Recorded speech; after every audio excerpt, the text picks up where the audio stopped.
Hello at welcome sa ating channel. Bago tayo mapunta sa chapter 1003 netong manga, mag-recap nga muna tayo ng konti mula sa mga pangyayari sa last chapter, which is yung chapter 1002. Sa chapter 1002 nga nakita natin kung paano nagsukatan ng lakas itong mga supernovas laban kila Kaido at Big Mom. Nakita nga natin kung gaano kalakas si Big Mom in terms of elemental attacks. Si Kaido naman nasaksihan rin natin as usual kung gaano siya ka-durable, at ang pinaka-highlights nga nitong chapter 1002 syempre yung paghati ni Zoro sa sungay ng bungo sa Onigashima. So game, mapunta na tayo dito sa chapter 1003. Take note guys, dalawang chapter yung tatalakayin natin sa video na to, which is yung chapter 1003 at 1004. So game, umpisahan na natin. Sa pag-uumpisa nga nitong chapter 1003 nasaksihan natin yung naputol na atake ni Luffy para kay Kaido mula sa last chapter. Dito kitang kita nga natin na medyo effective yung Gomu Gomu no Gatling na inatake niya kay Kaido. Sa sobrang lakas nga ng atake niyang to, pati si Big Mom sobrang gulat na gulat. At nung time naman na tinapos na ni Luffy yung atake niya, kitang kita natin si Kaido na medyo napuruhan. Samantalang si Luffy naman sobrang naubos yung lakas niya. Kung matatandaan nyo guys, dito na tumalab kay Luffy itong side effect ng Gear 4 niya, which is hindi na ulit makakagamit si Luffy ng haki sa loob ng 10 minuto. Pinaalala rin naman yan ni Trafalgar Law sa ating mga manonood.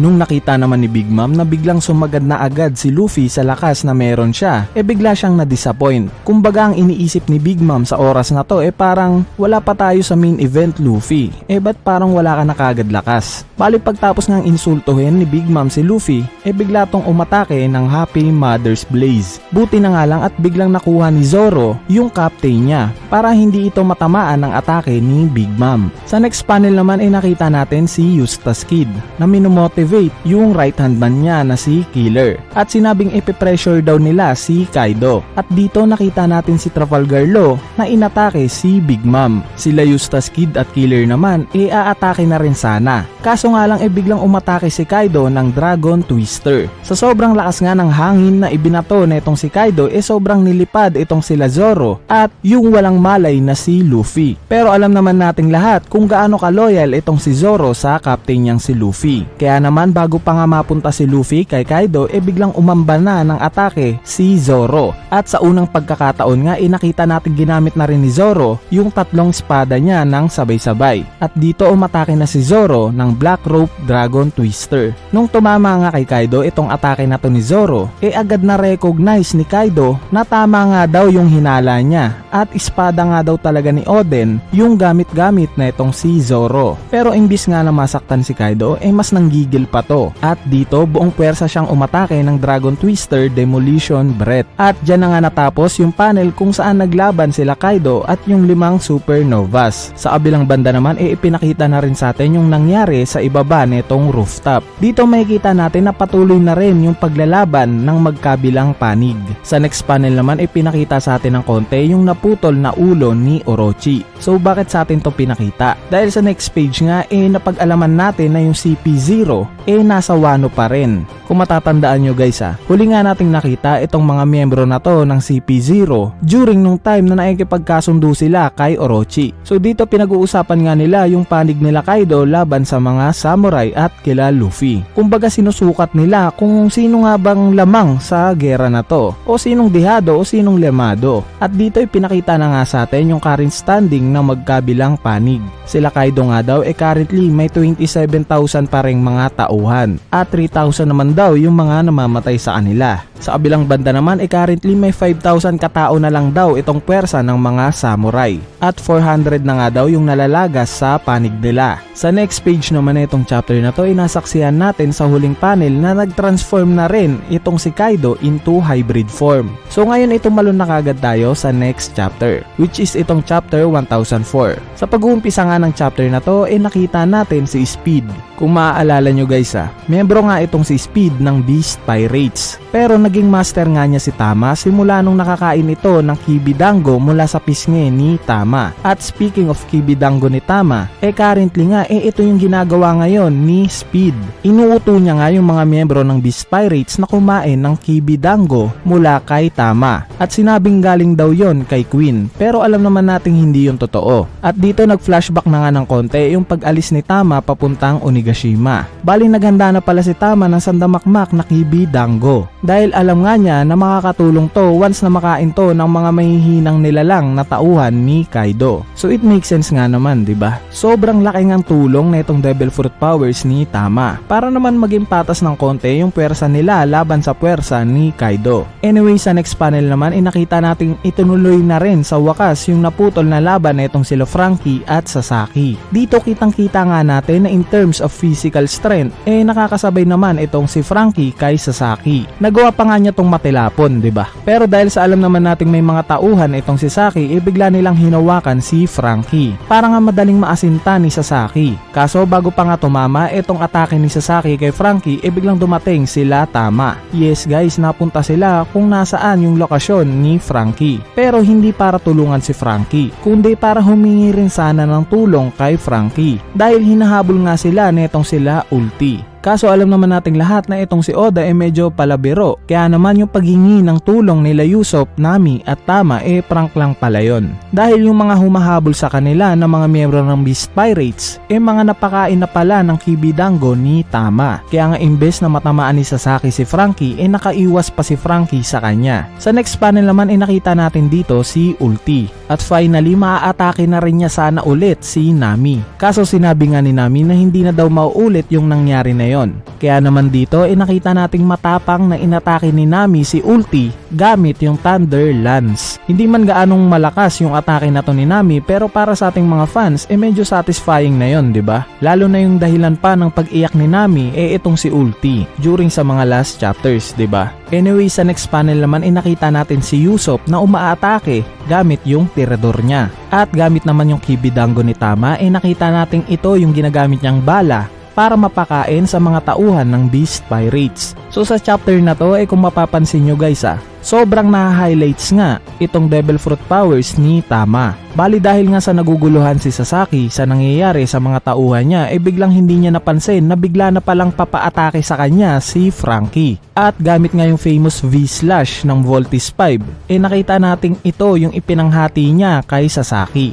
Anyway, sa next page naman itong chapter na to napunta na tayo sa scene kung nasaan si Sanji. Kung maaalala nyo, huli nga nating nakita itong si Sanji nung time pa na mapunta siya sa kuta ni Black Maria. Bali ngayon naman nakita nga nating itinuloy na itong scene na to. Dito makikita nga natin si Sanji na natrap sa sapot ni Black Maria. Pero pinaliwanag nga ni Black Maria na natalo na pala ni Sanji lahat ng mga tauhan niyang mga lalaki. Kung maaalala nyo guys sinabi nga ni Sanji noon na hindi niya daw magagawang saktan ang isang babae. Anyway, dahil nga sa ganitong sitwasyon nakita nating ni-request ni Sanji na tawagan si Nico Robin. At saktong ito nga rin yung inutos daw ni Kaido sa mga Beast Pirates. Dahil alam naman nating lahat na nung mga nakaraang chapters nakasama si Robin sa pinag-uusapan nila Kaido at Big Mom patungkol sa kakayanan ni Robin na makabasa ng mga ancient poneglyphs. Sa kabilang banda naman napunta na tayo sa scene kung nasaan yung mga scabards. Dito makikita natin si Bawang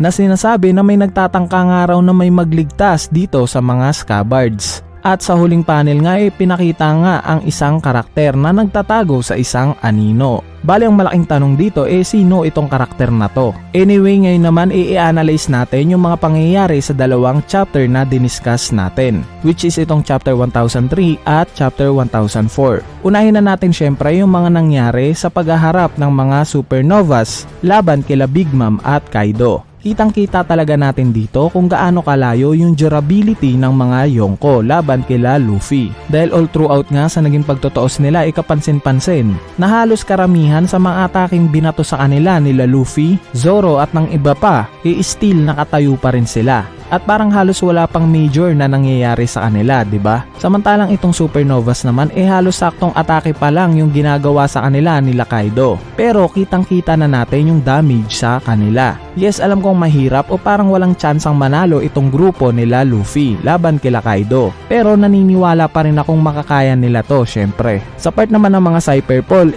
dito tayo medyo naguguluhan kung saang side ba talaga sila papanig. Kakampi ba sila kay Luffy once na malaman nilang dehado na sila Kaido?